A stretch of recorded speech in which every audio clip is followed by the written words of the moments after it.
In this video, I'll guide you through how to do MLA format in Google Docs. Whether you're writing an essay for school or putting together a research paper, setting up MLA format correctly at the start will save you a lot of time and help your work look clean and professional. I'll walk you through each part slowly, and you can pause as you follow along in your own document. First, open Google Docs. You can either create a brand new blank document or open an existing one that you want to reformat. For most assignments, it's easiest to start with a blank document so everything is correctly formatted from the beginning. Once your document is open, make sure your cursor is in the main body area, ready for typing.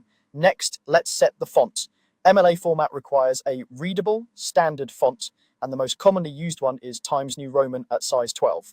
At the top of the page in the toolbar, click on the font drop-down and select Times New Roman. Then, right next to it, click on the font size and change it to 12. If your document already has some text, highlight that text first, then change the font and size so everything matches. Having a consistent font throughout your paper is important for readability and grading. Now we'll adjust the line spacing. MLA format calls for double spacing across the entire document, including the heading, the body paragraphs, and the works cited page. In the toolbar, find the line spacing icon, which usually looks like a few horizontal lines with up and down arrows. Click it and select double. If you don't see it, you can also go to the Format menu at the top, then choose line spacing and select double there. This ensures that there's enough space for comments and corrections if someone is reviewing your paper. Next, let's set up the margins. MLA format uses 1-inch margins on all sides. Google Docs usually defaults to 1-inch margins, but it's a good idea to confirm.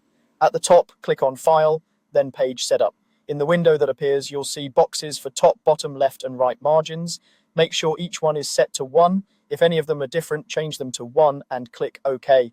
This keeps your text neatly centered on the page and in line with MLA standards. Finally, we'll add the header with your last name and the page number. This appears in the top right corner of every page. Go to the Insert menu, move down to Header and Page Number, then select Header. Your cursor will move up into the header area at the top of the page. While your cursor is in the header, go back to Insert, choose Page Number, and then select the option where the numbers appear in the top right corner starting from page 1.